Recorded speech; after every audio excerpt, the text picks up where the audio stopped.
Zipper rolls out to the right, pitches off to Taylor, and Taylor's to the 20, down to the 15, down to 10, 5, 4, 3, 2, 1. Touchdown, Billy Taylor! Touchdown, Billy Taylor! Billy Taylor scored a touchdown from 21 yards out. The crowd goes berserk. It was November 22nd, 1969. That they came to Barry, Michigan, all dressed in maize and blue. The words were said, the prayers were read, and everybody cried. But when they closed the coffin, there was someone else inside. Oh, they came to Barry, Michigan, but Michigan wasn't dead. And when the game was over, it was someone else instead. 11 Michigan Wolverines put on the gloves of gray, and as the organ played the victors, they laid Woody Hayes away. Under center is Wangler at the 45. He goes back. He's looking for a receiver. He throws downfield to Carter.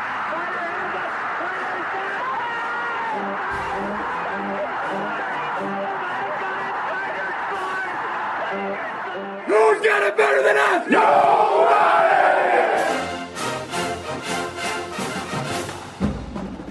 Welcome to the Michigan Man Podcast on Wolverine Sports Radio, a member of the V Sporto Network, and in partnership with SB Nation's Maize and Brew, for Wolverine fans from coast to coast. Go Blue, and welcome to the Nebraska Visitors Edition of the show. I'm your host, Mike Fitzpatrick. Joining us today with his thoughts on Nebraska's 3-0 start will be the radio play-by-play voice of the Huskers, Kyle Crooks. Let's get it rolling, though, with my view from Section 17 and a few cuts from Biff's Monday presser. I enjoyed what I saw against Central on Saturday. I know you did too. What a 360 in game planning from the week before. As Jake Butt said during the game, if you own a Ferrari, drive your Ferrari. It's pretty clear that with Bryce under center, this is going to be a wide-open, hard-to-defend offense. It looks nothing like what we're used to, but we haven't seen a talent like this under center at Michigan, maybe ever. This is also a very young team for the most part. So the decision by Sharon and staff to let it rip now is, I think, very smart.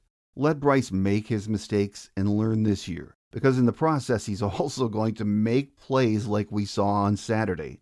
When he uses his legs like that, it opens up everything for an offense, even the running game. I know it was Central Michigan, but it was a lot of fun to watch. With the defense we have, I say let it rip and give defensive coordinators trying to stop Michigan a lot to game plan for. As Jake Butt said once again, even with a good game plan in place, a player like Bryce can blow it up on you. This week brings our second very tough road game of the year. Nebraska is off to a solid 3-0 start and picked up a tough road win in Cincinnati on Saturday. It is another big test and will tell us a lot about the rest of the season. At his Monday presser, Biff was asked what changed after the Oklahoma game that convinced Sharon and staff to turn Bryce loose. I don't think anything changed. I think, look, you start learning about your team. It takes a while to learn about your team when you transition from spring ball to summer to camp. You really start learning the most when the games play. And I think what we're learning is what I said over here. Coaches don't win games. Plays don't win games. Players win games. And you have to let your players play. So we're letting them play, all of them. Biff also shared his thoughts on Dylan Raiola. Man, he's a really good player, isn't he? He's been one for a long time, too. Thought he had a great high school career, obviously, was highly rated. I thought he played really well his first year at Nebraska. I think he's very polished and very dangerous. He was asked if having a road game under his belt in a tough environment would help Bryce this week in Lincoln. I don't know if there's a harder place to play than Nebraska. Fans are very loud. The stadium is loud, very raucous. They'll obviously be very excited. And what Bryce has to learn, and I think Bryce learned this, just be Bryce. You're not playing against the stadium. They got 11, we got 11. Everything else is just noise. My guest today says Nebraska has looked pretty good in their first 3 games, but they know Michigan is a different kind of challenge and a barometer game for their program as well. Joining us next is the radio play-by-play voice of Huskers football, Kyle Crooks. So stay with us.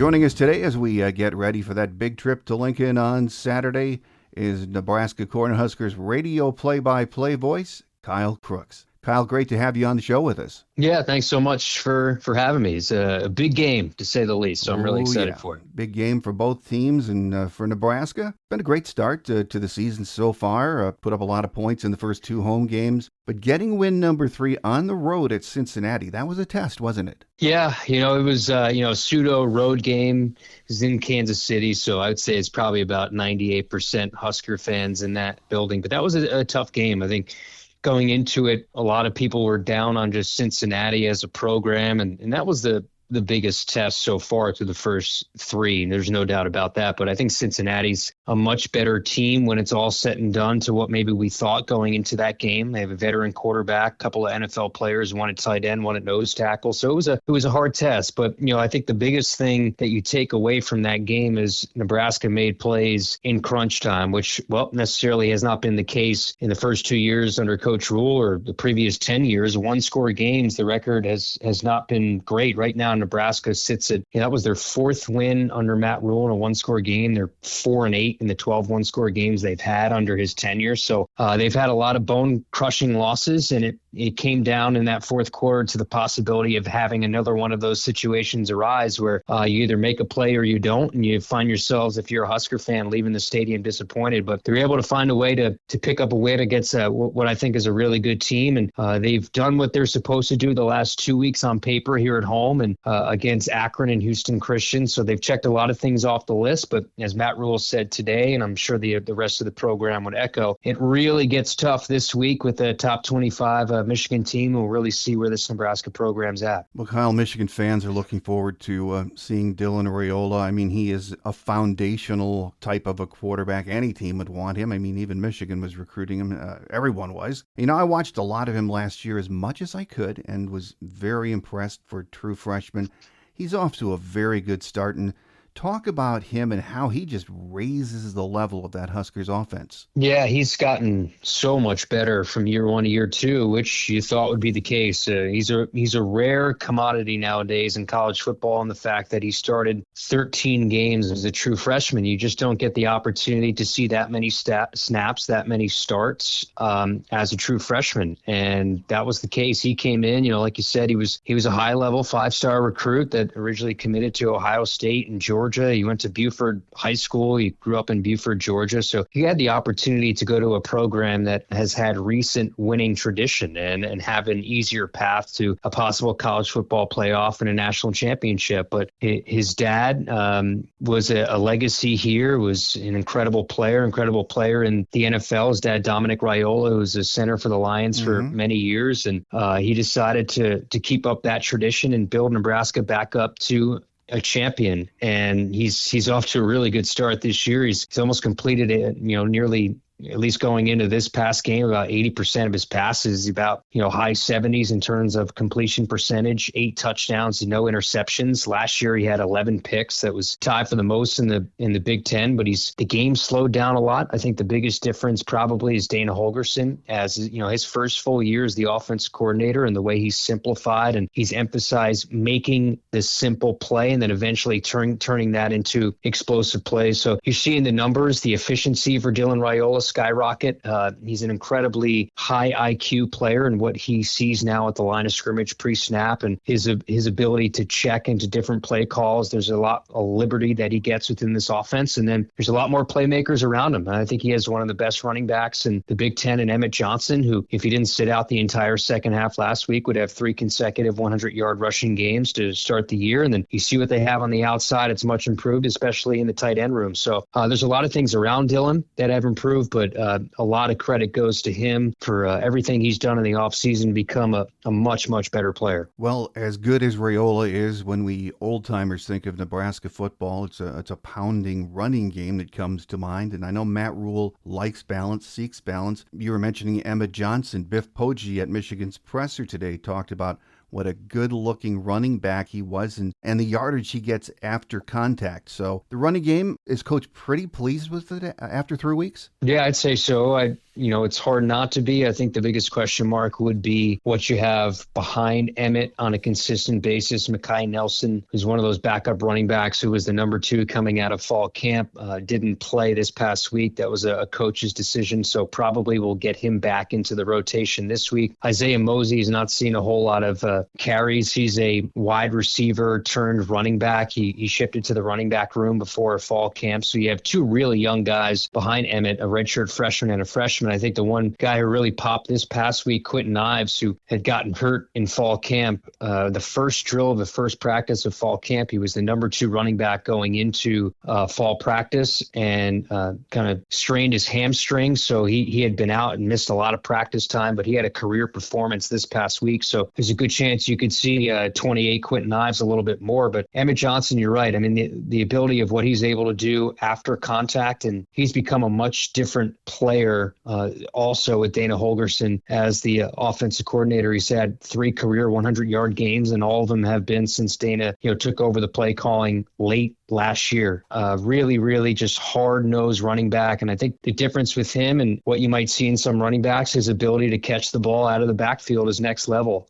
He had 39 catches last year. That was the most for a Husker running back in nearly 18 years. So he's just versatile in what he can do. He's a hard-nosed runner. He's athletic. Everything that you need in a Big Ten back, he is. So he's really, really exciting guy, and it's been fun to watch him go to work these last 3 games. Well, Kyle, over on the defensive side, the Huskers lost a lot of talent up front in the trenches. Cincinnati, I saw, ran for just over 200 yards against them on Saturday. Are there still some worries about that D-line after 3 weeks? I think there might be a little bit. The biggest area of concern for me is, okay, how does that front 3, now they are very much amoeba-like in their fronts. They could run a 3-down lineman, 4-down lineman. They can run a bear defense. So there's different looks that they provide depending on who the opponent might be. In Michigan, a team who, they can run it between the tackles and, of course, have that unique ability with a star running quarterback in Bryce Underwood.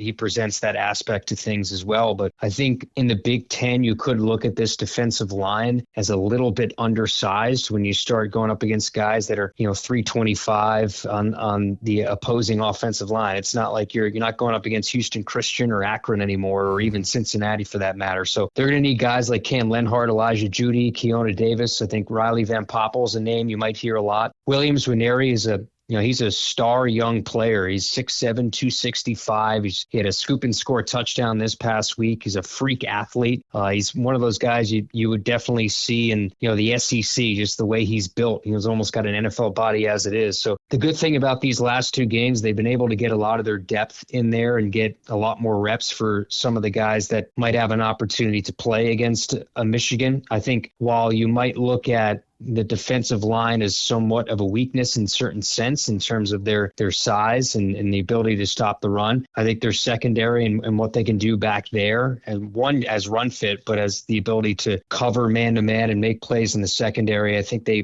make up for whatever they may lack in that front 7 or so for what they can do in the back end. Well, Kyle, Matt Ruhle is trying to build this program back to that high competitive level and then be up there with the big boys in the Big Ten once again.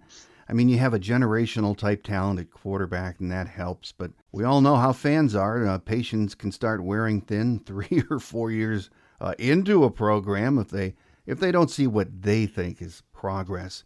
Right now, is the vibe there in Lincoln that Huskers fans are feeling pretty good about what Coach Ruhle is doing? Oh, yeah. I would say so, for sure. I mean, they took a big jump last year. They're able to get to their first bowl game in about 8 years, win their first bowl game in the last 9 years. So they made that necessary next step to say, okay, there is tangible evidence to what we're doing actually works. And what you heard a lot in the offseason was that year 3 jump that Matt Ruhle had when he was the head coach at Temple and the head coach at Baylor, when they went from a program that was sort of in the doldrums and then made that leap up to a double-digit winning program. And Nebraska's schedule certainly helps. They're not really playing the upper echelon for the most part. I mean, they do play Penn State State. They'll play USC, but they dodge the Ohio States, the Oregons, the Indianas, Illinois. So there's a chance with the way their schedule sits right now where they can make a big jump this year in the Big Ten. But I think we'll know more in terms of the answer to your question. This game, this Saturday at Memorial Stadium is such a pivot point in this season. If you have a bye week coming up. So if you enter at 4-0,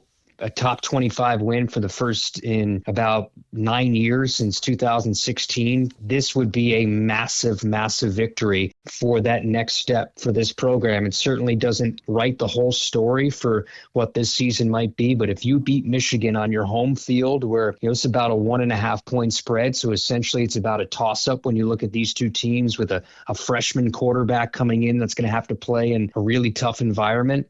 This is a game that I think if you're a fan, you're going to look at and say, okay, you win this game. I could truly believe that this program is taking a massive step. One thing is certain, and everyone in the Big Ten agrees, I know everyone in Michigan does, playing in Lincoln is always a challenge. It is one great fan base, and they keep it loud.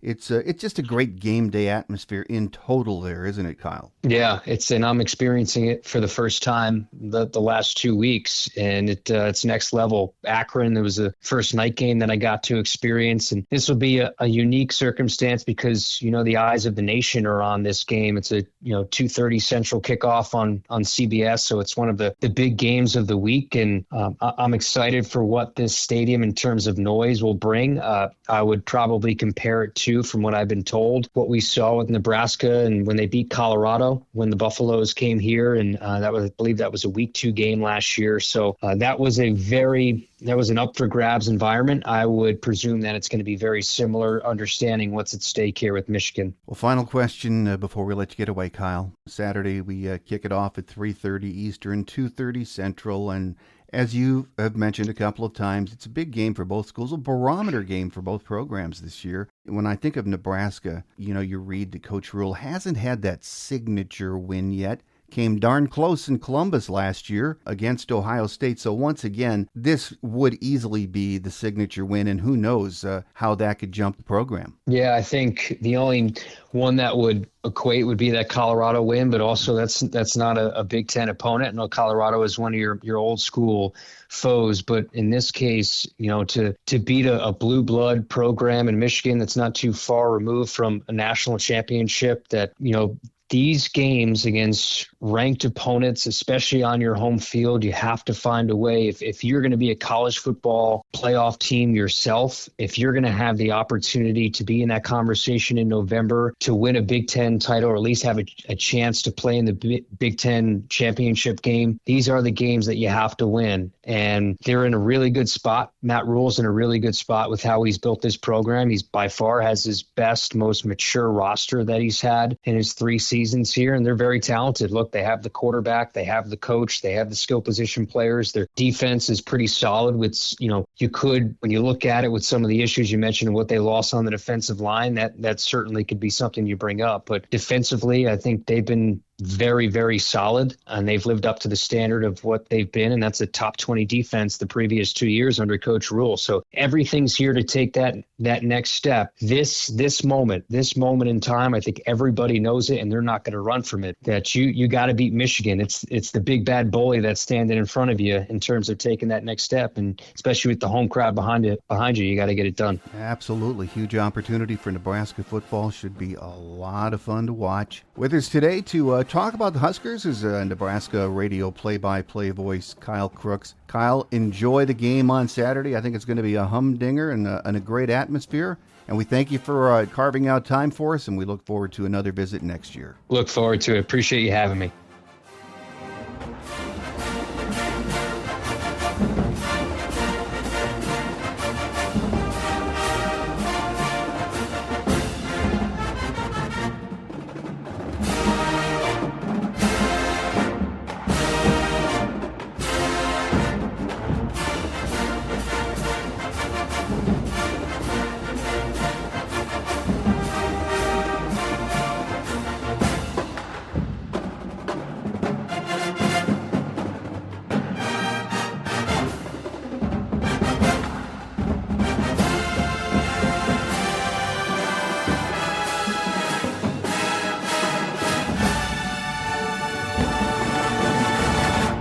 On Quick Hits today, Biff says Rod Moore will see his first action on Saturday. He added that Gio El-Hadi will be out another couple of weeks, but Brady Norton should be back against the Huskers.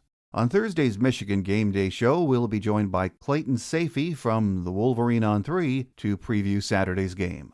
We'll also have any injury updates or team news that is released, some game day notes of interest, and a look at the weather in Lincoln for Saturday's 3:30 p.m. kickoff. A reminder to follow us on X and leave your comments or reviews wherever you get your podcasts from. That does it for now. Make sure you tell your Wolverine family and friends about the show, and join us again on Thursday. I'm your host, Mike Fitzpatrick. Have a great Wolverine week, everyone. Until we meet again on Thursday, take care, and as always, go blue. Thanks for joining us today on The Michigan Man, here on Wolverine Sports Radio, a member of the V Sporto Network, and in partnership with SB Nation's Maize and Brew. Our listener lines are open 24/7 for your calls at 313-263-4842. That's 313-263-4842. Or email us at themichiganmanpodcast@yahoo.com. That's themichiganmanpodcast@yahoo.com. The Michigan Man Podcast is produced at the studios of Robin Lynn Productions, Allen Park, Michigan, and is not affiliated with the University of Michigan. Go Blue!